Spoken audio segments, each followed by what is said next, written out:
అధికారంలో ఉంది తెలంగాణ వచ్చాక. కానీ రకరకాల హామీలు ఇచ్చింది. వాటిలో ఏవి నెరవేర్చలేదు. పైగా ఫెయిల్ అయింది. రాష్ట్రాన్ని అప్పుల పాలు చేసింది. కాళేశ్వరం పేరుతో దోచుకున్నారు. ఇవన్నీ కూడా బీఆర్ఎస్ పార్టీ గురించి. అండ్ కాంగ్రెస్ పార్టీ కూడా 15 నెలల్లో ఇచ్చిన గ్యారంటీల్లో కూడా ఫెయిల్ అయింది అని చెప్పేసి కాంగ్రెస్ పార్టీ మీద ఇవన్నీ కూడా చేస్తూ బీఆర్ఎస్ పార్టీ బీజేపీకి ఒక ఛాన్స్ ఇస్తే ఈసారి వీటన్నిటి నుంచి ప్రజల్ని కాపాడుతాము, ఏవైతే అబద్ధపు హామీలు ఇచ్చిర్రో ఆ పార్టీల నుంచి కూడా ప్రజలకు మోక్షం లభిస్తుంది. ఇవన్నీ కూడా రకరకాలుగా మాట్లాడుతున్న పరిస్థితుల్లో ఎంతవరకు ఉంది బీజేపీకి ఆస్కారం? ఓకే అండి, అందరికీ నమస్కారం. అంటే బీజేపీకి సంబంధించింది వాళ్ళు అంటే వాళ్ళ చేతుల్లో ఏదన్నా మంత్రదండం ఉండాలి ఈ రాష్ట్రంలో ఉన్న సమస్యల్ని పరిష్కరించడానికి, లేకపోతే ఇక్కడున్న అప్పుల్ని కంప్లీట్గా తీర్చడానికి.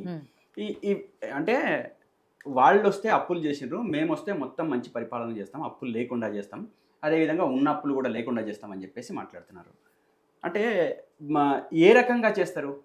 ఇప్పుడు అక్కడ సెంట్రల్ గవర్నమెంట్ ఉంది, ఇక్కడ స్టేట్ గవర్నమెంట్ ఉంది, అక్కడ సెంట్రల్ గవర్నమెంట్ ఉంది, ఉత్తరప్రదేశ్లో బీజేపీ గవర్నమెంట్ ఉంది, సెంట్రల్లో బీజేపీ ఉంది, అక్కడ స్టేట్లో కూడా బీజేపీ ఉంది.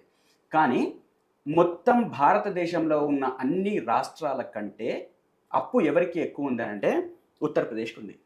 8,57,844 కోట్ల రూపాయలు ఉంది. ఇది మొదటి స్థానంలో ఉంది ఉత్తరప్రదేశ్. మరి మీ దగ్గర మంత్రదండమే ఉంటే మరి ఉత్తరప్రదేశ్ అప్పుల్లో ఎందుకుంది?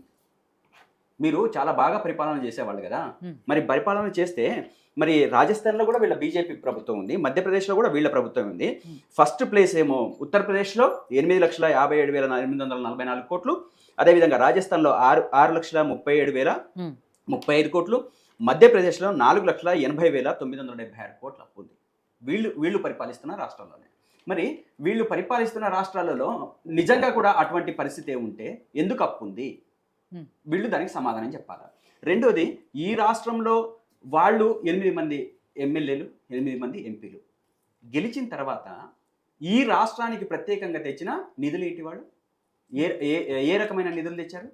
వాళ్ళు వేరే పార్టీల మీద మాట్లాడడం కాదు, వాళ్ళని ప్రజలు ఏ నమ్మకంతోనైతే ఏ విశ్వాసంతోనైతే ఈ వాళ్ళకు ఓట్లేసి ఎమ్మెల్యేని ఎంపీలని గెలిపించారో ఆ దానికి తగ్గట్టుగా ఇక్కడ నిధులు వస్తున్నాయా? వాళ్ళు చాలా తెలివిగా చెప్తారు, మేము మా సికింద్రాబాద్ స్టేషన్ ఇచ్చినాము, నిజామాబాద్లో రైల్వే స్టేషన్ ఇచ్చినాము, సికింద్రాబాద్లో ఇచ్చినాము, రకరకాలుగా ఇచ్చినాము, ఇంకో దగ్గర ఇచ్చినామని చెప్పేసి మాట్లాడతారు.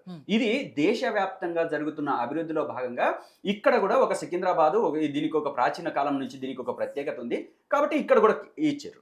కానీ ప్రత్యేకంగా మన రాష్ట్రానికి సంబంధించి తెలంగాణ రాష్ట్రానికి ఇది తెలంగాణ రాష్ట్రానికి ప్రత్యేక హోదా ఉందని చెప్పేసి మొన్న పార్లమెంట్లో చర్చ వచ్చింది. ప్రత్యేక హోదా కింద మీరు తెలంగాణ రాష్ట్రానికి ఎన్ని నిధులు ఇచ్చారు, ఏ రకంగా ఇచ్చారు, ఏ రకంగా అభివృద్ధి చేశారు? వీళ్ళందరూ మాట్లాడేదంతా కూడా ఒకవైపు అప్పులు మాట్లాడతారు, ఇంకోవైపు ఏమో మేము చాలా అభివృద్ధి చేసినామని చెప్పేసి మాట్లాడతారు. ఏ రకమైన అభివృద్ధి చేసి ఉన్నారు? మీ సెంటిమెంట్లకు తప్పితే మీరు చేసిన అభివృద్ధి మీద ఎప్పుడైనా వీళ్ళు ఎలక్షన్స్ మీద వెళ్ళారా? ప్రజల్లో ఉన్న ఒక హిందూ మత సెంటిమెంట్ తప్ప మేము దేశవ్యాప్తంగా ఈ అభివృద్ధి చేశాము, ఈ అభివృద్ధి పరంగా మేము ప్రజలకు ఇన్ని సమస్యలు తీర్చగలిగాము, ఈ రకంగా సమస్యలు తీర్చి మిమ్మల్ని మేము ఓటు అడుగుతున్నామని చెప్పేసి ఏ రోజు కూడా వీళ్ళ నోటి నుంచి, వీళ్ళ పాపపు నోటి నుంచి, బీజేపీ పాపపు నోటి నుంచి ఒక్క మాట కూడా రాలేదు. వీళ్ళు ఎంతసేపు ప్రజల్లో ఉన్న సెంటిమెంట్ని రెచ్చగొట్టడము, దాన్ని బేస్తోని వాళ్ళు చేసుకోవడము, ఓటు బ్యాంకు సంపాదించుకోవడం తప్పితే ఇంకో అవకాశమే లేదు ఇక్కడ. అయితే వీళ్ళు చెప్తున్నారు నిజంగా కూడా ఈ తెలంగాణ రాష్ట్రంలో వీళ్ళకు మాకొక్క ఛాన్స్ ఇవ్వండి అని చెప్పేసి మాట్లాడుతున్నారు. అవునవును, వీళ్ళకు ఒక్క ఛాన్స్ ఇవ్వాలా. ఎందుకు అనంటే తెలంగాణ రాష్ట్రం సుభిక్షంగా ఉండొద్దు అని చెప్పేసి అనుకుంటే కనుక బీజేపీకి ఒక్క ఛాన్స్ ఇవ్వాలి. ఈ తెలంగాణ రాష్ట్రంలో కులాల మధ్య మతాల మధ్య కొట్లాట కావాలి అని అనుకుంటే బీజేపీకి ఛాన్స్ ఇవ్వాలి. ఈ దేశంలో ఈ రాష్ట్రంలో ఉన్న లౌకిక మత సామరస్యాన్ని పాటించే ఏదైతే పద్ధతులు ఉన్నాయో దాన్ని చెడగొట్టుకోవాలని చెప్పేసి అనుకుంటే బీజేపీకి అవకాశం ఇవ్వాలి. ఈ రాష్ట్రంలో ఒక దళితుడు కానీ లేకపోతే నిమ్న వర్గాలు కానీ ఒక ఉన్నత స్థాయికి వెళ్ళాలి అని చెప్పేసి అని అనుకుంటే దానికి వీళ్ళ పర్మిషన్తోని లేదా వీళ్ళ అక్కసుతోని దాన్ని చెడగొట్టడము, నాశనం చేసే వైపుగా ఉంటే మాత్రం ఖచ్చితంగా వాళ్ళకి అధికారం ఇవ్వాలి. అదేవిధంగా ఈ రాష్ట్రం అభివృద్ధి పదంలో నడవడానికి ఏ మాత్రం 8 మంది ఎమ్మెల్యేలు ఎంపీలు ఉన్నా కానీ ఎటువంటి నిధులు తేనందుకు వీళ్లకు ఖచ్చితంగా ఈ తెలంగాణ రాష్ట్రంలో అధికారం ఇవ్వాలి. అంటే మొత్తంగా ఈ తెలంగాణ రాష్ట్రాన్ని సర్వనాశనం చెయ్యాలి అనుకుంటే, ప్రజల మధ్య ఐక్యత దెబ్బతీయాలి అని అంటే, ఈ ఈ రాష్ట్రం మొత్తం కుప్పగా మారిపోవాలని అంటే కనుక ఖచ్చితంగా బీజేపీకి అవకాశం ఇవ్వాలి. వీళ్ళ దగ్గర నుంచి, వీళ్ళ మాటల నుంచి ఎప్పుడు మంచి మాటలు రావు. వీళ్ళ ఎప్పుడు కూడా హిందూ, ముస్లిం ఇదే గొడవ. ఎప్పుడు జరిగినా ఆ దేవాలయము, ఈ దేవాలయము, లేకపోతే ఈ కథ. నేనేమంటున్నానంటే ఇవన్నీ ఉంటాయి. ప్రజలకు సెంటిమెంట్స్ ఉంటాయి, ప్రజలకు నమ్మకాలు ఉంటాయి, ప్రజలకు విశ్వాసం ఉంటుంది. ఆ విశ్వాసాల మధ్య, నమ్మకాల మధ్య మనం దూరాల్సిన అవసరం లేదు. రాజకీయాలు దాంట్లో వెళ్లాల్సిన అవసరం లేదు. ప్రజలకు నిన్నటి కంటే ఈ రోజు ఏది బెటర్గా అందించగలుగుతాం పరిపాలన, ఆ పరిపాలనని మనం ముందుకు తీసుకెళ్ళడానికి ఏ విధమైన ప్రణాళిక రూపొందించుకోవాలి, ఆ రూపొందించుకోవడానికి మనం ఏ విధంగా కష్టపడాలి. ఈ రోజు మనం ఏమీ లేకపోయినా 8 మంది ఎమ్మెల్యేలు ఇచ్చారు, ఎంపీలను ఇచ్చారు. మనం ఈ రాష్ట్రానికి కావాల్సిన నిధులు ఏ విధంగా తీసుకురావాలని చెప్పేసి అనుకోవాల్సిన పరిస్థితిలోంచి వాళ్ళు ఇష్టం వచ్చినట్టు మాట్లాడతారు. వాళ్ళే మళ్ళీ అంటే హీరోలుగా ఫోజులు ఇస్తారు. ఈ రాష్ట్రానికి కేటాయించింది ఏం లేదు. మొన్న మనకు బడ్జెట్లో కేటాయించింది ఎంత తెలంగాణ రాష్ట్రానికి? 0. ఇది మీరు చెప్పిందే కదా, మీరు రిలీజ్ చేసిన బడ్జెటే కదా. అదే ఆంధ్రప్రదేశ్ రాష్ట్రానికి ఇచ్చింది ఎంత? 1000 కోట్లు. బీహార్కి ఇచ్చింది ఎంత? 1000 కోట్లు. అదేవిధంగా మీకు అనుకూలంగా ఉన్న రాష్ట్రాలకు ఇచ్చింది ఎంత? 1000 కోట్లు. మరి తెలంగాణ ఏం చేసింది? తెలంగాణ రాష్ట్రానికి ఈ రోజు ప్రభుత్వం కాంగ్రెస్ ఉండొచ్చు, కానీ ప్రజలు అన్ని పార్టీలకు చెందిన వాళ్ళు కదా, మీ పార్టీ వాళ్ళు కూడా ఉన్నారు కదా. దరిద్రం.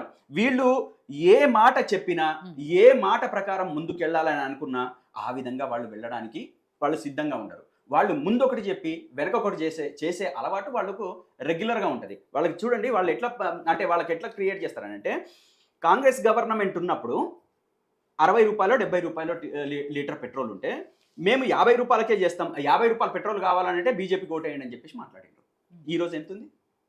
110 రూపాయలు, 109 రూపాయలు. అవునా? మరి ఇదే మళ్ళీ వీళ్ళ వాళ్ళతోనే ఏం ప్రచారం చేపిస్తారు అంటే, సోషల్ మీడియాలో ఎటువంటి ప్రచారం చేపిస్తారు అంటే, 200 రూపాయలు లీటర్ పెట్రోల్ అయినా మేము బీజేపీకే ఓటేస్తామని ప్రచారం చేస్తారు. అంటే దీంట్లో మెజారిటీ ప్రజలు హిందువులు కాదా? అంటే వీళ్ళు నష్టపోవట్లేదా? ఉప్పు పప్పుల ధరలు పెరగట్లేదా? నిత్యావసర ధరలు పెరగట్లేదా? ముడి సరుకు మనకు అంతర్జాతీయ మార్కెట్లో పెట్రోలు, డీజిల్ యొక్క ముడి సరుకు అత్యంత చవక దొరికినా కానీ వీళ్ళు ఎక్కడా కూడా తగ్గించిన పాపన పోలేదు. ఏమన్నంటే రూపాయి తగ్గిస్తారు. రూపాయి తగ్గించి మేము చాలా తగ్గించాం. అక్కడనేమో డాలర్ల రూపంలో పెద్ద ఎత్తున తగ్గిస్తారు, మనకు తక్కువ దానికి వస్తుంది. ఇక్కడ మాత్రం రూపాయి తగ్గించినాము, ₹1 తగ్గించినాం అని చెప్పేసి మాట్లాడతారు. వీళ్ళు రకరకాలుగా మాట్లాడతారు. అదేవిధంగా ఇక మనం రాష్ట్రాల అప్పు చూసినాం. దేశం 60 సంవత్సరాలు పరిపాలించిన కాంగ్రెస్ 60 లక్షల కోట్ల రూపాయలు వీళ్ళు అప్పు చేస్తే, వీళ్ళు 185 లక్షల కోట్ల రూపాయలు అప్పు చేశారు. 185 లక్షల కోట్ల రూపాయలు ఈ దేశం మీద ఈరోజు ప్రెజెంట్గా ఉంది. ఇది ఎవరు ప్రచారం చేయరు, ఎందుకంటే వాళ్ళ గోడి మీడియా ఉంది, వాళ్ళకి సంబంధించిన వాళ్ళు ఉన్నారు, వాళ్ళ మాటలు మాట్లాడతారు. కాబట్టి ఈ అప్పులు ఎవరు బయటకు తీసుకురారు. ప్రజలకు సంబంధించినవి మొత్తం దేశంలో ఉన్న ప్రజలందరూ కూడా, అంటే ఇక్కడ హిందువులు ఉన్నారు, ముస్లింలు ఉన్నారు, సిక్కులు ఉన్నారు, ఇసాయిలు ఉన్నారు, రకరకాల భిన్నత్వంలో ఏకత్వంగా ఉన్న ఈ దేశంలో అన్ని రకాల ప్రజలు ఉన్నారు. దాంట్లో ఎక్కువ మంది హిందువులు ఉన్నారు. ఈ హిందువులకు నష్టపరిచే విధంగా ఇన్ని లక్షల కోట్ల రూపాయలు అప్పు ఎందుకు చేసినావు? నువ్వు వచ్చింది ఎంత? ఇది 11వ సంవత్సరం. 10 సంవత్సరాలు అయిపోయింది, ఇది 11వ సంవత్సరం. అంటే 11 సంవత్సరాల్లోనే 60 అంటే ట్రిపుల్ అయింది కదా. ఇన్ని లక్షల కోట్లు వీరు ఏదో చేతిలో మంత్రదండం ఉన్నట్టు, అదే విధంగా ఇంకో మొత్తం అప్పుల్ని మేము రాగానే మొత్తం తీర్చేస్తామని చెప్పేసి మాట్లాడతారు. ఎట్లా చేస్తారు? ఏ రకంగా చేస్తారు అంటే, ప్రజల దగ్గర ఒక గేమ్ ఆడడానికి. అదేవిధంగా వీళ్ళకి ఏం లేదండి అసలు విషయం. ఇవన్నీ ఒకెత్తు. వీళ్ళు చేసిన దగులుబాజీ పనులు ప్రజలకు చెప్పరు. ప్రజలకు ఏం చెప్తారు? ఒకే ఒక్క విషయం చెప్తారు: రాముడి గుడి, రాముడి అక్షింతలు, రామరాజ్యం, హిందుత్వం. ఇది తప్పితే వాళ్ళు ఏ బేస్తో ఇప్పటిదాకా ఈ 8 మంది ఎమ్మెల్యేలు వీళ్ళ పర్ఫార్మెన్స్ ఎక్కడ చూసి వాళ్ళు వేశారండి? ఎవరికైనా ఓట్లు కాంగ్రెస్ పార్టీ ఉంది. కాంగ్రెస్ పార్టీ గతంలో పరిపాలించిన పర్ఫార్మెన్స్ చూసి వాళ్ళ కొట్టేసింది. అదేవిధంగా బీఆర్ఎస్ బీఆర్ఎస్ పార్టీ పర్ఫార్మెన్స్ చూసి ఓటేసిండ్రు. అంటే ఇప్పటి నుంచి కాదు, దాదాపు 20-25 ఏళ్ల నుంచి ఉంది. అది స్థానిక సంస్థ అంటే మన బై ఎలక్షన్స్లో పార్టిసిపేట్ చేసింది, జనరల్ ఎలక్షన్లో పార్టిసిపేట్ చేసింది, అన్ని రకాల విషయాలలో పార్టిసిపేట్ చేసి వచ్చింది. వాళ్ళ పర్ఫార్మెన్స్ బాగుందని చెప్పేసి ఇచ్చేసారు.